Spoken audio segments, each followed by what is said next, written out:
welcome in Rutgers head coach Steve Pikel in year 6 in Piscataway, and last season he lifted the Scarlet Knights to history, their first NCAA Tournament win in 38 years. The Scarlet Knights going to the round of 32 after beating Clemson, just coming up short to Houston, but they have a great core back.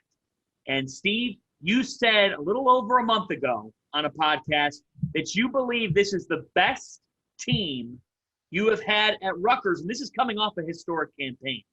Why do you say that? Yeah, well, first of all, I'm really excited about playing a season with no COVID or COVID. Hopefully that's under control. I have a great group of first of all, players and good people. We have a good blend of veteran guys with young and hungry players. This was by far our best off season, our best summer, our best preseason. They really get along.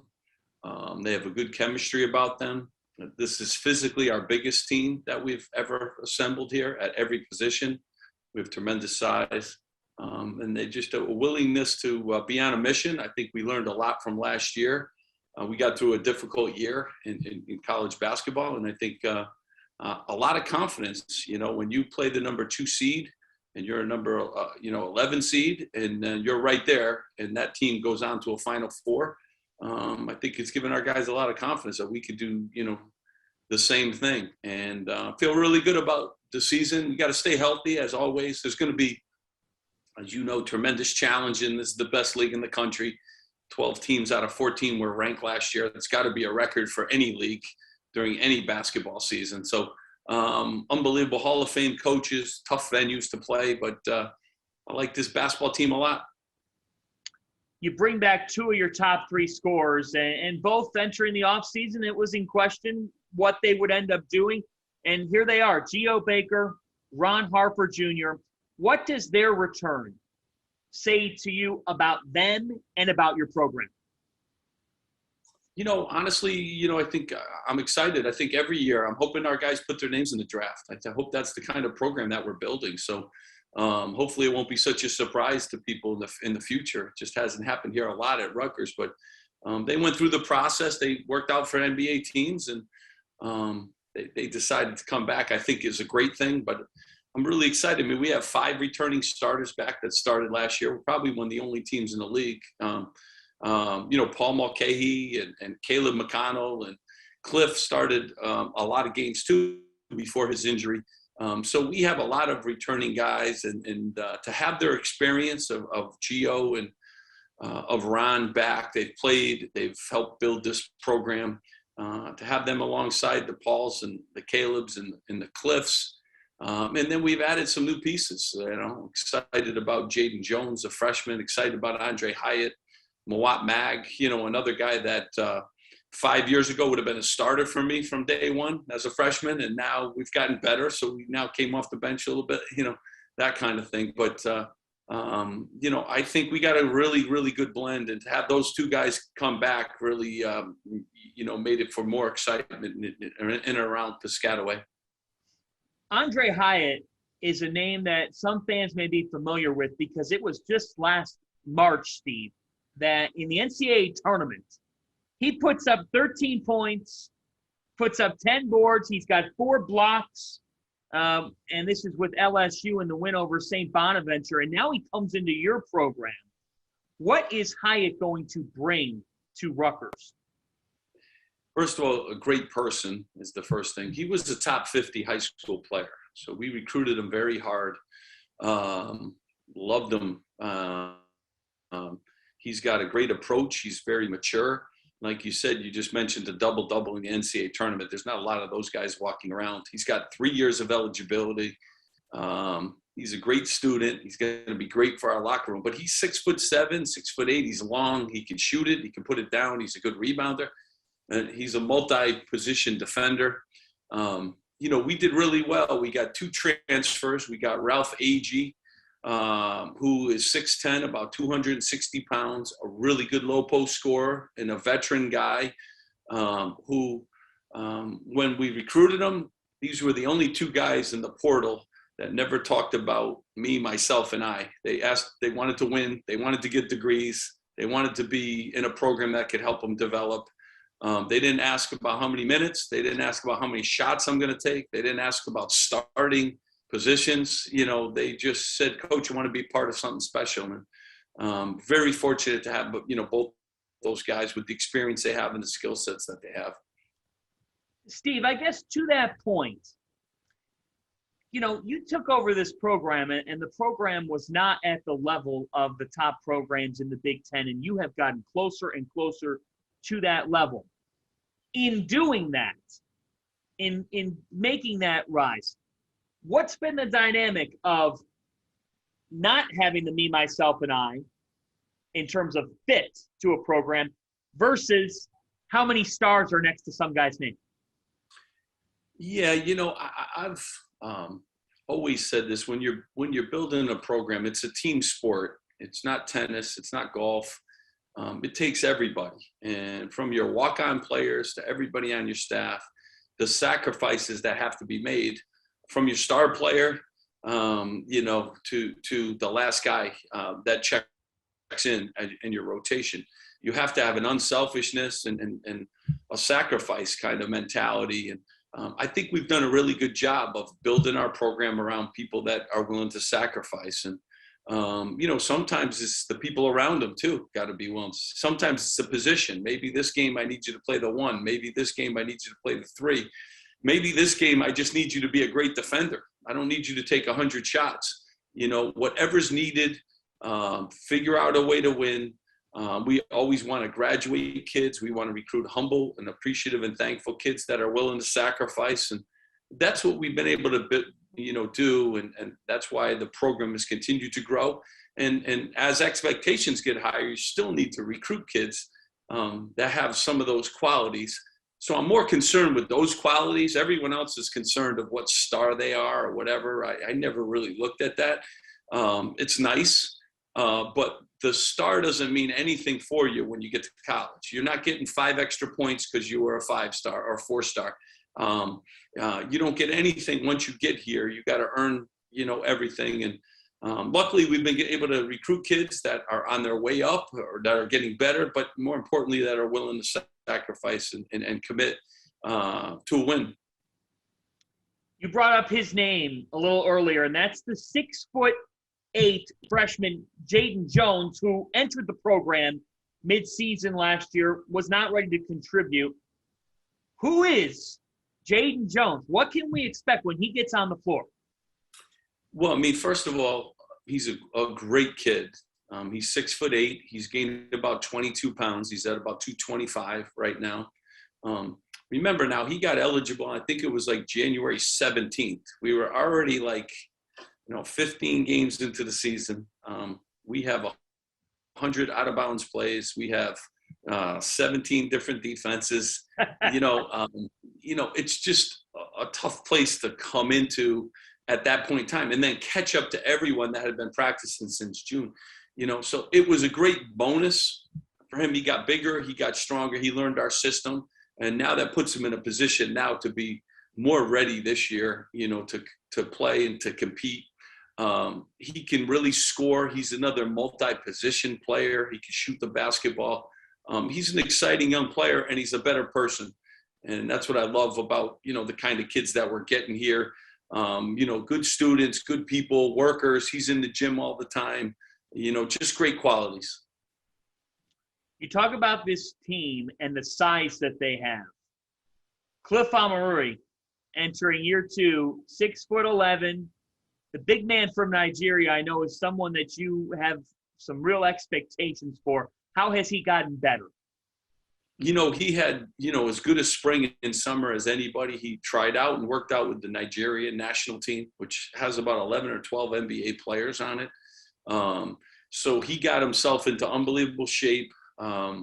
He's been healthy. I think a big part of last year, too, that people don't understand, you can't just miss 5 or 6 weeks during the middle of the season with a knee injury and then pick right up where you left off. His jump shot has gotten better. He's just become more mature in his approach, in his game. he will be as good a big man as we've ever had here at Rutgers. He will block shots at a high rate. His improvements on the offensive ends will really show. He's athletic. He can run the floor. And, you know, he's another great teammate and a dean's list student on top of that, too. So these kids don't just do basketball all the time. They have to do some academics, too. And he's just a great example of being a student athlete and a good person. So we're excited about the kind of year that he's going to have this year. How do you coach your way through the Big Ten? Yeah, it's a great question. I don't know if people understand the obstacles that the Big Ten, you know, does. Our schedule just came out the other day, and I think we're going to start with the number 1, 2, and 3 in the league. Our first 3 games of conference play, and every team is good in the league. So I don't care if you're 1, 2, 3. It doesn't matter. When you have 12 teams ranked, the only reason the other 2 weren't ranked is because they were losing to ranked teams. you know, and so you know, I think this league challenges you with styles, different styles. Obviously, tough home court venues. So you have to go on the road, and Purdue is sold out. Indiana's going to be sold out. Michigan State's going to be sold out. You know, tough student sections. And then you got to go up against different styles of play. Every team has a different style. And you got to go, you know, up against Hall of Fame coaches with really good basketball players. So the challenge in this league are unbelievable. And they come every 2 nights. Whenever you're playing, you got to be ready to change your style and change your approach to each game. You got to have a short memory because you got to move on, and the next game is just as hard.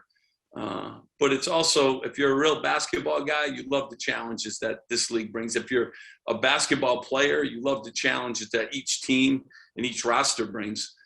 So it's exciting. You have a home game against Clemson November 30th. You go to Seton Hall Sunday, December 12th. You just said the next game's just as hard in the Big Ten. And when you know, Steve, that more than half your league is in the NCAA tournament conversation and is going to have great metrics, I guess the dynamic there is, how much does it get into your mind of, look, we play in the best conference in the country. Does that dictate the way that you do schedule out of league, just knowing the gauntlet that you're going to see in January, February, and March? Yeah, I mean, you always know that. I mean, it's really becoming, like, you know, our league dictates 22 games that we play. So with the Gavitt games, which you never know who you're going to play, and then with the ACC challenge, you don't know who you're going to play. Every year we play Seton Hall. There's really not that many games that you really have any control over. And you got to decide if you're going to play an exempt tournament or not. If you don't play an exempt tournament, then you can only play less games. You know, we owe a game to UMass, so we have to go to UMass. So really, most of your schedule's, you know, pretty much done. It's not like the old days where you had control over half your schedule. And we play 20 league games, which is a lot, in the best league in the country, too. So I like to play home games. We obviously have the RAC is an unbelievable home court advantage.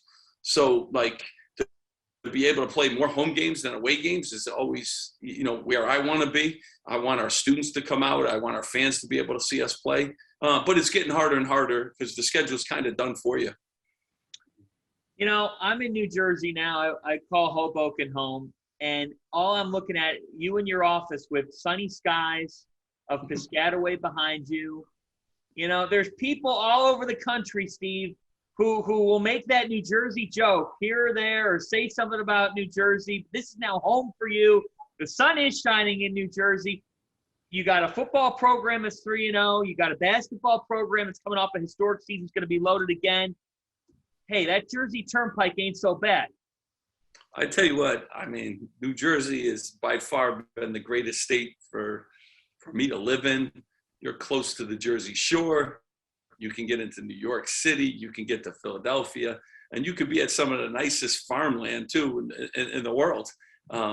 It's an unbelievable state with great and passionate people.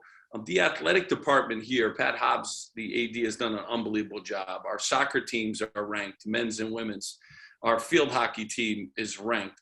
Coach Schiano, I think he's the best football coach in the country, and the energy he's brought, you know, to our football program and to this university is unbelievable.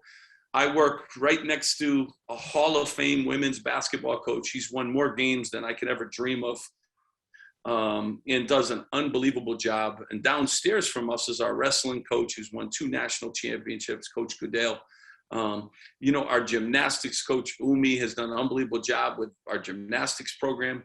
Every program really here, our lacrosse programs, both in the NCAA tournaments, and the job that they've both done with their programs. Our baseball coach, Steve Owens, is going to produce major league pitchers and players and is going to win the league championship. There's a lot of good stuff going on here. And it's a great university. My son's a junior here. He loves it. You get a great education. You play in front of a fan base that's passionate, in the greatest state in the country. So it's beautiful and sunny out there like it is every day. You talk about this being your best team, Steve. What ends up determining, what's that factor? I don't know if it's on the offensive end. You're always so good defensively. But what do you think is that factor that makes this year's team the best you've had, that differentiator, without giving too many secret ingredients away? Like, what is it about this Rutgers team that makes you even better? I mean, first of all, always everything is health-based. You got to be healthy, but we have unbelievable chemistry. And if we continue with this chemistry, we'll be very good. I know all the challenges. I know what's ahead of us. I'm embracing that expectation. We're going to be very good, and that's on me too. But chemistry is always, I think, the most important thing with a basketball team. It's a long season. There's a lot of agendas. When you have a team that's focused on one agenda, winning, and they root for each other and they help each other, that's really a good sign. And we've showed all those great signs. And then you got to be talented too. So you got to have size in this league, and we have tremendous size, this length at every position, and the blend of experience with hunger with the young guys is really a nice blend. And the veteran guys are really doing a great job of sharing their knowledge of the league and of how hard it is with the younger guys. So it's been exciting. We've got a long way to go. But November's right around the corner, and we're looking forward to packing the rack. We have 10 straight sellouts, making it a sellout for every game. We're getting close to being at that level. So we're really excited about the excitement, and having fans back too. Huge difference for our players. Huge difference, and having their family be able to come to games. You don't know, very difficult last year. And, our players are going to really enjoy the normalcy now of college, and having the students around will be a great thing. The rack is really in a class of its own in terms of when you walk up to that building, it's a different shape. You're going to encounter the heart of Jersey with the fans, and get ready, because if you're on the visiting side, you might need some earplugs along the way, because that's how loud that building can get. And we're all looking forward to venues being packed again. But man, I think I speak for everybody with you that rack, it's going to be a lot of fun to listen to again. That sound and that first game you play, you're concerned with winning. Your fans are. It's going to be like a celebration of everything that happened when they couldn't root for the team last year. At least that's the way I feel. Well, yeah, I mean, it was really tough the last couple of years, because remember, our season ended the year before. We had 20 wins. We just got off the bus from an unbelievable Purdue win on senior night, and in a really great game. So we haven't seen fans in a long time. It's been great to go back to football games and soccer and see people in the stands. Our fan base is as passionate as ever, and I think our team will play hungry. And I think that's what we learned from last year. Those goals that we talked about a long time ago, that some people said, I don't know if they could do that. Well, we're getting closer and closer. And if we keep recruiting the right people, I can keep my great staff together. I'd be remiss. I have to mention, Brandon Knight, unbelievable. Carl Hobbs, TJ Thompson, Steve Hain, Mike Larkin. Those guys have done an unbelievable job, for us here, and keeping this ship going in the right direction. So I'm very thankful for their work and their support always. Steve Pikel, he is engineer, one of the great turnaround stories in college basketball. and we'll look to keep it rolling here this season. Steve, thanks so much for the time, and good luck this year. Thanks so much for having me on. You have a great day. Before we move on, let me tell you guys a little bit about our partners over at BetRivers Sportsbook. If you haven't signed up for BetRivers yet, now is the time, because they are offering a $250 match bonus for your first deposit. But what sets them apart is that they require just one playthrough to turn your bonus into cash money. With their Rush Pay instant approval, withdrawing your winnings is safer, it's more secure, and it's more reliable. Now that basketball season is tipping off, get in on the action at betrivers.com today, or by downloading the BetRivers iOS app. You must be 21 years or older. If you have a gambling problem, call 1-800-GAMBLER. And while I got you here, let's talk about the Field of 68 Media Network, where college basketball matters most all year round. This is a digital media and podcast network that we've been building over the course of the last year. We have shows hosted by some of your favorite players covering the program that they love the most. AJ Guyton hosts the House of Hoosier. Eric Devendorf covers Syracuse on the scorer's table. Dan Dickow hosts the Gonzaga Bulldog broadcast. We have Florida's Patrick Young and Duke's Andre Dawkins and North Carolina's Shammond Williams and Michigan's Stu Douglas and Illinois' Deion Thomas. The list goes on and on and on. We have more than 30 shows right now. So hit the links below and check them all out. And while you're at it, make sure that you go check out the Field of 12 Media Network, your home for college football. That was Rutgers sixth-year head coach Steve Pikel. And now to talk more about the Scarlet Knights, we welcome in two experts that are around this program day in and day out, covering the Knights all throughout the year in Piscataway. It's Jerry Carino from the Asbury Park Press and Aaron Brightman from On the Banks, an SB Nation blog that does terrific work covering RU. Well, for Rutgers, what a season last year. They make the NCAA tournament for the first time since 1991. They get their first win in the tournament since 1983. So, Jerry, let's begin with this, because I think nationally, the nation doesn't really understand just the job that Steve Pikel took over and what he's been done to turn this program around. How has he done it? First of all, there were people, and not a few, a lot of people in this state, throughout the league and elsewhere, who thought it couldn't be done. Rutgers had been bad and irrelevant for so long, they had been just written off. And so, the whole idea, John, the people who thought it could be done, they didn't even realize how he would do it. The thought was, okay, you get a guy in here, he gets a 5-star recruit, a Jersey kid from one of the big Jersey powerhouses, and that kid acts as the Pied Piper. That was always like the presumed formula for resurrecting Rutgers. That's not what Steve Pikel did. He did the opposite of that. He goes into the middle of nowhere and finds guys no one ever heard of, starting with Geo Baker out of New Hampshire, who had one other high major offer, and then starts building from there. And people assume that Ron Harper was this big time name in New Jersey. He wasn't. I mean, he played for Don Bosco, who's a good program, not a traditional power, but was a good team with him there. Obviously, we know who his father is. He was a 2-star recruit. He was a 2-star recruit when he committed to Rutgers. So he did it the opposite. He did it his way. And that's what's most remarkable is Steve Pikel found under-the-radar gems who could be coached up, who had ability, and he polished them up and got them to play together as a whole. And I don't think there's a more rewarding way to do it. So not only did he do what people think couldn't be done, he did it in a way people didn't think was possible. So when you put that all together, then making the tournament for the first time in 30 years and winning a game is a really remarkable and noteworthy accomplishment. Aaron, give us some perspective, the pulse of the fan base, those around the program, then just from your perspective covering the team, of what Rutgers basketball has been able to do. And now heading into this season, where Steve Pikel said earlier this summer on a podcast that he believes that this is his best team yet.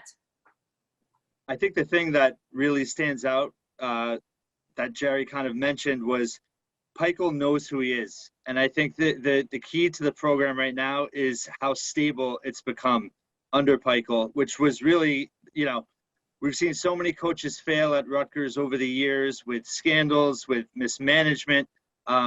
players transferring out and going to the NCAA tournament and so many other programs, where now Rutgers is a destination. He's made it that, with his coaching staff, with his roster, this year with the transfer portal, everybody panicked. Everybody expected him to make these rush moves, and he just stayed true to his core and to the culture of the program. He's very selective on who he brings in, both with the staff and with the roster. And I think that it's his experience coming in, having built a winner at Stony Brook, and really just believing in his blueprint on how to build things. And I think that stability that the program has, they haven't had since Tom Young in the 70s and 80s. And I think that that's really what makes what he's done sustainable. I don't think this is, last year was a fluke or they're one and done or anything. I think this is just the beginning of Rutgers being a top tier, successful year in and year out NCAA tournament team. It's important. Aaron makes a great point. Sorry to jump in front of the train, John, but he makes a great point about like him doing it his way, like the Sinatra song, My Way. That's kind of like Pikel's theme song. I'd love to hear him croon that on the rack floor, Aaron, right? That would be something else. So last year, there was this like big uproar among observers and the fan base, like how he's not doing more with the portal when everyone's transferring here and there, and he's losing players. And it was, I'm going to do it my way. He's going to prioritize fit, chemistry, coachability, and maybe sacrifice some of the talent, some of the upside is that word that gets abused a lot, right?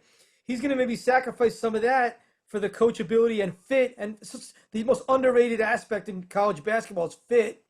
And that's what he's looking for. So he didn't find fits in the portal. He doesn't want someone coming in here who's going to say, and their entourage is going to say, I have to be the man, and I don't care about Geo Baker or Ron Harper that they've been here. I want those shots. I want that role.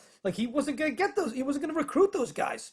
And so a lot of the people in the portal were looking for upgrades for that reason. That wasn't Steve Pikel. My way. He's done it his way, and it's kind of the Jersey style, right? You got to do things a little differently in New Jersey, and that's what Steve Pikel's been able to do. And in transforming this program, it's kind of reflective of that, of the rack. When you walk up to the rack is a little different from any other building in college basketball. Rutgers is too, but they still have found that success, and we're right there. We're right there to make the Sweet 16, the NCAA tournament. Let's turn to this roster. When people think Rutgers, they think of Geo Baker, they think of Ron Harper Jr., and rightfully so. But it goes beyond that, and that's my question here, Jerry. Going into this season, in your mind, Rutgers' third most important piece is? So I have two answers to your question. The most important piece is that Cliff Omarui, the sophomore center, has improved enough. He was the understudy to Miles Johnson last year. Now, he's not going to be Miles Johnson this year. He's a sophomore, and it took Miles Johnson 4 years to become Miles Johnson. Mm-hmm. Can Cliff Omarui improve enough to hold down that position, especially when there's not a lot of depth behind him, and be a solid, it doesn't have to be all Big Ten, but a solid Big Ten center? That's the big key. And then the second thing is, I would say, is that the X factor is Paul Mulcahy, because I feel like he's ready to take the next step. Rutgers had some talented guards transfer out who maybe brought a lot of ability but weren't great fits necessarily. Geo Baker and the other guys Rutgers puts back there in the backcourt. Paul Mulcahy will be the ideal fit because he is going to set other guys up first. I think this is Mulcahy's year to shine. So I tell you that Cliff Omarui is the key third guy, the third name that's the most important. But I could see Paul Mulcahy being their third best player given the opportunity he has this year. Yeah, among those losses, Jacob Young, Montez Mathis in the backcourt, along with the big man Miles Johnson, who goes over to UCLA. And that speaks for itself between his academics and between going to a program that's capable of winning it all. And to your point, that's why Omarui can't be expected to be at that level in his sophomore year. But beyond that, Mulcahy, Baker in the backcourt, I look at some of the versatility on this roster, Aaron, and I think about these couple of things. Finally, a healthy Caleb McConnell. And at 6'7", he really sets the tone for toughness with this Rutgers program. You have a 6'8" freshman in Jaden Jones, who enters the program last year not fully ready. It was mid-season already, but Steve Pikel has some real expectations for him. Then you have a sophomore in Mawat Mag, who at 6'7", 215, also says length, versatility. Like, what do you make of these three guys in the supporting cast that maybe aren't as well known from the outsider's perspective, but they look like players that really fit for Steve Pikel in the way that they could defend, rebound, do a lot of the little things? Well, that's a great point, John. I think I think this roster fits his vision of what he's always wanted it to be, and that's positional and rotational flexibility. You know, he's got only two guys under 6'6" on the roster, and Geo Baker and Jalen Muller. You know, he can rotate guys, play multiple positions on both ends of the floor. Jaden Jones, you know, I think the sky's the limit for him. I think he could arguably have the most talent of any player that Pikel's had at Rutgers so far. I think he's being here last year for that second semester, I think is huge for his development this year. Mawat Mag is a guy that, you know, was expected to contribute a little bit last year, got hurt. I think that actually may have helped him in the long run. He's physically developed a lot. I just think that he's got guys that fit his you know, their basketball gym rats, as he likes to call it. And I think that he likes being able to move players around and give teams different looks. And I think this team has so much lineup versatility with their size, with guys that can play multiple roles. And I think those two in particular, Jones and Mag, have to be contributors off the bench this year. And I think that they're in a great position to do just that. John, I saw Rutgers work out in August. And remember, we didn't see these games last year. You know, guys didn't play. We didn't see the games in person. I mean, the practices in person last year. I didn't see Jaden Jones play in high school. I'd never really seen him play. And I was watching him work out in August, and I'm like, who is this guy? This guy is everywhere. It was Jaden Jones, and he's bigger. He got bigger, too. Like, you look at the old videos of him in high school, he's a different guy now. 25 more pounds of muscle. Supposedly he grew 2 inches from 6'6" to 6'8". I know I put 6'6" in the article, and 25 people called me and said he's 6'8" now. And then they updated the roster online. But anyway, that's the way it goes. Listen, I couldn't believe how good he was. I had never seen him. And I'm like, this guy's going to have a major impact. And what they tell me is, look, not only is he really talented, but he knows his role. Like, he's not going to just demand the ball and demand these shots. He knows his role. He's going to help them off the bench, which is huge. So he's going to be a big, big piece. Yeah, and he chose Rutgers over finalists LSU, Arizona, USC, Alabama, Colorado, San Diego State. That speaks for itself. 4-star prospect, nominated for the McDonald's All-America game. It looks like Jaden Jones could be that next star in line, if you will, down the road, post Baker and Harper headlining things. Let's continue on here and think a little bit about the impact transfer that this program brings in, Aaron, and that being Andre Hyatt from LSU, who had a double-double in the NCAA tournament against St. Bonaventure. And Steve Pikel had ties with this kid and has raved about the way that he fits in as well. So for those who said, hey, they didn't do much in the portal, look, the guy that they got in the portal, you get a double-double in March Madness, you're going to catch some eyes. Absolutely. And, you know, he was a highly regarded prospect that they recruited really hard initially before he went to LSU. You know, he's friends with Ron Harper Jr. There's that familiarity with the program, but I think he's a player that got better as last season went on. He was on a team where, you know, he didn't get a lot of shots. And I think that, you know, you said it perfectly. He is a great fit for this team. And I think is a key to coming in and kind of playing that Swiss Army knife role, where he can defend a post. He can be out on the perimeter. He can shoot threes.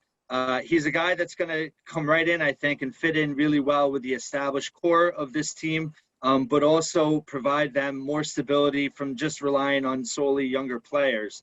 And I think really the key point to this team, I think why they're exciting to think about is that I think the overall, I don't want to say chemistry, but I think the dynamic of the team is potentially better in that you have your set core of veteran guys that have experience, that have done it. And then you have a new wave of talented younger players that are more willing to accept the roles, I think, and give them more balance on the roster in terms of everyone's going to be, I think, content in filling their role this year. And I think it's going to lead to more success on the court. Great stuff there on Hyatt. Jerry, let's look at the star power now. And Geo Baker is the man responsible, in my mind, for changing the mentality, the way that things are done. And one thing that he told Andy Katz in an interview a few weeks back was, what we try to do at Rutgers is embrace your role. Everybody take on their own role. You can sense the leadership from Baker when he talks, when he represents this program, what he's done in the NIL, name, image, and likeness space. It says it all about being the perfect representative of Rutgers basketball and athletics. What can you say about Baker's legacy thus far and what he can still do this year? Yeah, so he's the face of the program, right? I mean, he's the guy who turned it around. I compare him to Brian Leonard. So Rutgers fans will know this name. Brian Leonard was the guy who Greg Schiano 1.0 built Rutgers Renaissance on, a running back who was the first guy to lead the way. You know, that's Geo Baker. He took a leap into the void, and he's the guy. So Baker's interesting because, you know, also he's been hurt in the past. He's not a big guy. They got to keep him healthy. That's part of it. But yeah, I mean, last year, to Aaron's point, last year it wasn't working. I'm not going to say guys didn't get along. I don't know that. I don't think that necessarily was true, but it wasn't meshing on the court to the degree that, sure, they did well, but it wasn't meshing on the court to the degree that it could have for Geo Baker with Jacob Young. They just didn't quite fit together as a pair, accentuating strengths, like complementing each other the way you'd want two backcourt players to do. So I feel like Baker now this will be his team in full, and him working with Paul Mulcahy will really unlock, I think, his best skills on the court, like how good Baker was playing alongside Corey Sanders. You know, sometimes you need that complementary player to bring the most out in you. So I can see that. You know, off the court, listen, he's the guy. I mean, he's the most recognizable athlete on that campus. One of the most recognizable in the Big Ten. He's going to break a lot of records there. I mean, he's the first fifth-year player they've ever had. They haven't even had a guy make 4 years before. That was one of the problems. Guys were always leaving, dropping out, transferring. So will he ever have his number raised to the rafters? No, there's only 3 numbers retired for Rutgers, and they were All-Americans, AP All-Americans. I don't think Geo Baker will be an AP All-American. But everyone who watched this era, the statistics will never tell the whole story of the way Baker has guided this program out of the darkness. Aaron, let's turn to the other star, Ron Harper Jr. And in his career, he's averaged over 11 points per game, 5 boards. He shot the ball efficiently, 44%. You're talking about a guy who defends well and who really last year took on that lead guy type of role at times when Baker was hurt, when they needed Ron Harper to make those plays. In the early parts of the season, I think back to he was there and made them time and again. I kind of liken him to I give him the nickname the Wrench because it just seems like he could get after anybody and be very annoying to play against. Aaron, what are your thoughts on Harper? Yeah, I mean, I think the thing with Harper is, you know, he got the headlines. You know, he had that stretch where he was, you know, on fire. I think it was 25 of 50 from 3. You know, he obviously can score in bunches. But where I think he makes Rutgers special is when he does the dirty work. You know, you saw in the win over Clemson, Pikel, you know, went small, put Harper on Amir Sims with the game on the line, and Harper got the stop. You know, Harper said that Pikel tells him there was a stat last season. I think when he had 8 or more rebounds, Rutgers went, you know, they basically lost once out of 8 or 9 times. So when he does the dirty work, when he's willing to go inside, bang a little bit, get boards, drive to the basket, not just stand on the perimeter, he's a much more dynamic player. And I think that's going to click this year. I think having Andre Hyatt there with him is going to help him take a little pressure off. Also having Ralph Agee, the transfer, you know, he's going to have a little bit more help down low where he's not solely relied on as the 4. And I think that's going to take a little bit of pressure off. And I really expect him to have his best season at Rutgers this season. John, I talked to an NBA scout in June before the draft about Harper. And he said, look, whether Ron Harper makes the NBA or not is really solely contingent on his 3-point shooting. But as a college player, as a teammate on a good team, the scout absolutely raved about the little things Harper did, the defense that he played, the way he shared the ball and tried to find the open man on offense. So there's a lot more to the guy than just his scoring, although Rutgers needs that. And that meant a lot to hear from a scout. Let's turn to this schedule. And this is a hot button topic, if you will, that would produce some phone calls if we were taking it. We are not. But I think Zach and Astoria would be our first caller. Let's talk about this. So they're going to play 22 games against quality competition. And what I mean by that is you got the 20-game Big Ten schedule. You're going to play Clemson. Now, that's a game that's assigned by the conferences. And you're going to play Seton Hall, which is the rivalry game. They play DePaul in the Gavitt games, but, I mean, that's the equivalent of a preseason NFL game. The fact is, this is a team that, in college basketball, guys, what happens in November? You want to try to get some eye-popping matchups on national TV. Maybe you're MTE. You get some eyes on you. That's not what Rutgers has done before, and it's not what they're doing this year. Jerry, what should people think about the way that this team schedules? Well, this goes back to my way. I'll do it my way. That's Pikel, man. He wants a schedule to build confidence, to play younger guys. And like the first couple years, I thought, it makes a lot of sense. Rutgers has had their head kicked in forever. Let's beat up on some cupcakes. Let them beat up on some cupcakes and get confidence up. But now, like, they've grown beyond that stage. I mean, they're now at the stage where they're good enough to play good teams out of conference, right? And sharpen that iron for the Big Ten and get on TV in those big games. So yeah, I could, he still abides by we're going to use this as just a springboard to the Big Ten, develop guys, and not everyone agrees with that. I will say it isn't, it's not really his fault they got assigned DePaul. So that could have, if they got assigned like Providence or UConn, people would be looking at that a lot differently. And he is the person most responsible for salvaging the Seton Hall series. So good for him, because it would have gone by the wayside had he not broken the stalemate. So let's give him credit there. The only quibble I would have with the schedule is that it would be nice, I think, for the program's brand and for fans to see them in a Feast Week tournament. Right. And they have not entered Feast Week. They've played like a local event at home with local teams. It would be fun to see that, but he doesn't believe in it, and his way has worked. And so it's hard to really quibble with it. But yeah, I can see why, people would have opinions about that for sure. Aaron, your thoughts? Yeah, I think, Jerry's right. It's interesting. I've been critical of it, and you look at this year's schedule, the way it kind of shakes out, it's actually only really 2 weeks where they're playing those cupcakes. And, it's in early December now when you play the 2 Big Ten games, and it's right along with the ACC and the Seton Hall game, there really aren't any long stretches where they really have it too easy. So in his defense, I could see where Pikel's looking at it from that perspective. And I think his blueprint is this. You win 10 games in the Big Ten, you're going to make the NCAA tournament. And I think that's the way he looks at it. And, I wish he played a little bit more difficult. I've been advocating for Princeton for a long time. It's their longest rival. They played over 100 times in their history. Wasn't his fault that the series went away, but I think that's a quality game that would appease a lot of fans in the state of New Jersey.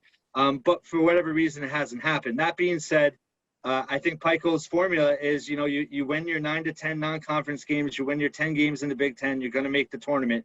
And that's his ultimate goal. And I think that's why he approaches it the way he does. All right, let's stick with this here. Sunday, December 12th, the state of New Jersey, I think, will be on fire already. And that is because Rutgers, Seton Hall, do not tell me that it's an NFL Sunday, folks. Your season ended last week. So ain't that the truth? I don't want to hear that. I think that's a totally irrational thing. So if you want to, if you've been apple picking and lawn cutting, then you should be able to go to a basketball game, which there will be a lot of people there. Rutgers, Seton Hall, December 12th. Jerry, how did this get back on the table? You alluded to it, but give us some explanation. Yeah, so basically, they couldn't play last year because of the pandemic. Seton Hall didn't want to burn a turn, having no fans. Understandable, very understandable. Okay, they didn't want to burn their home turn, but it really wasn't communicated well to Rutgers, and they felt like they were blindsided by Seton Hall pulling out of the series. Not wanting to play the game last year, and Rutgers was mad, understandably so in their shoes. And so both sides had rational stances, but it did, they butted heads on it. And for a while, it looked like that there was going to be no game. And finally, Steve Pikel, to his credit, and his staff and his assistants, they were sitting in a room putting the finishing touches on his schedule.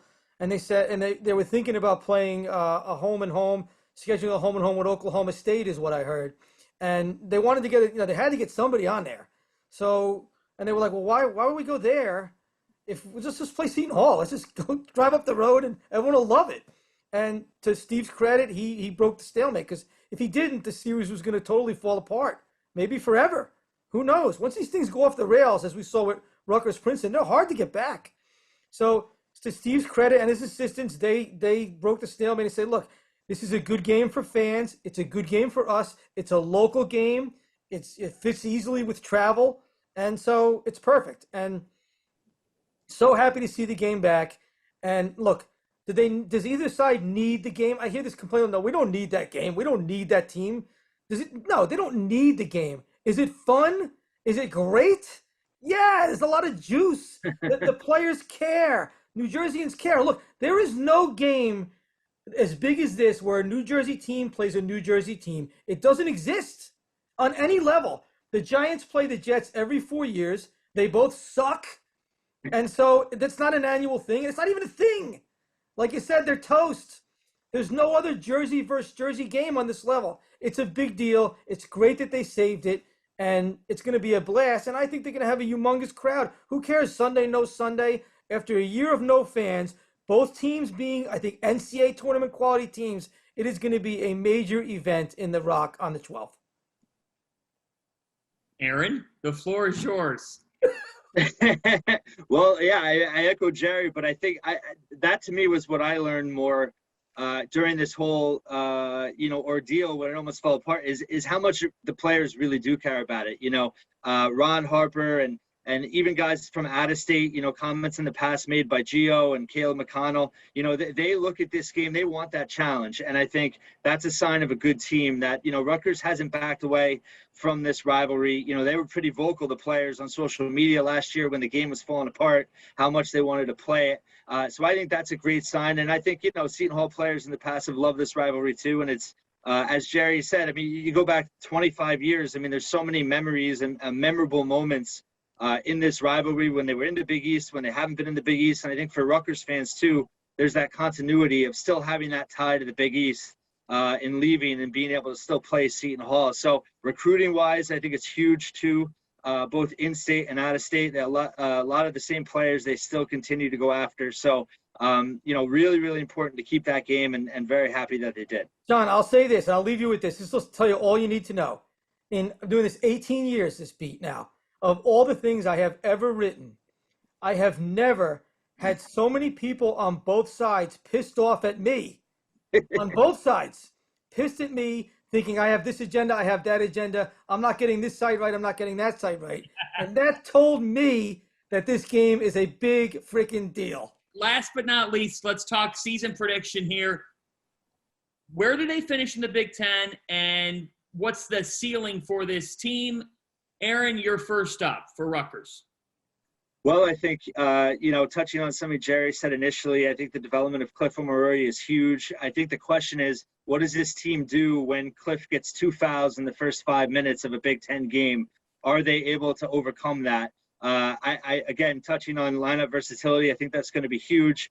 Obviously, health is a major factor as well. I would love to see Gio Baker and Caleb McConnell get through a season actually healthy the whole time and see them realize their full potential. That hasn't happened since they've been on the team. So obviously really important in that way too.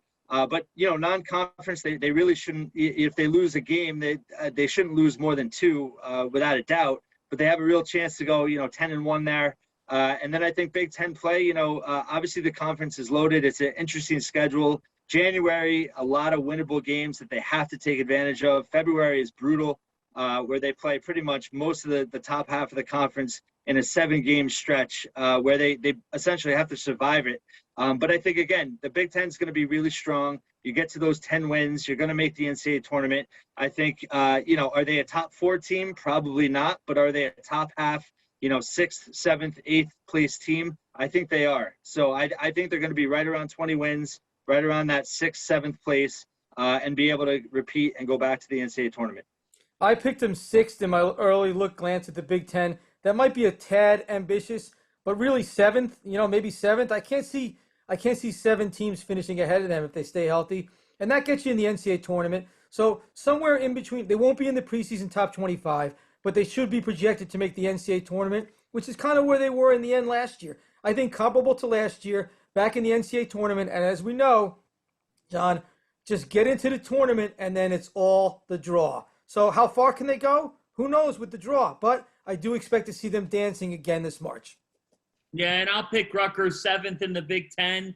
I think it's a team that, to your point, goes 10-1 in non-conference play. I think that they're a team that gets to 10-10 with a conference tournament win as well, maybe 2. I'll actually say this: I think Rutgers could sneak up and make the Big Ten tournament semifinals, just depending on the draw. Like that could be a really interesting moment for the program to be one of those Final Four standing. When you have veterans who have played in this tournament, maybe that's an intriguing layer to this story, because I always look at it this way, guys, and this is no disrespect. Anything can happen in the NCAA tournament, but there's only one team left standing. Your conference tournament is also an opportunity for you to make hay in recruiting, to make a statement nationally, and the Big Ten's going to be the best conference in the country. Right. Wouldn't be shocked if Rutgers snuck up on somebody in that league tournament and got 2 wins as opposed to just the one last year before bowing out to Illinois. But I think it's a team that makes the tournament. I think it's a team that with the right draw could make the Sweet 16. If they get the right draw, why not? They have unfinished business. They should have been in it last year. We'll see if they could do that this year. But Aaron Brightman, read him on the banks. Jerry Carino, read him at the Asbury Park Press. I have a feeling that with all those fans back at the rack and with the electricity of last year, this is going to be one hell of a season, gentlemen. Oh, yeah. Can't wait. Absolutely. Thanks for being here. And that's it for the Rutgers preview. Stay locked at the Field of 68 on Twitter and throughout the preseason as we continue these season previews across the country.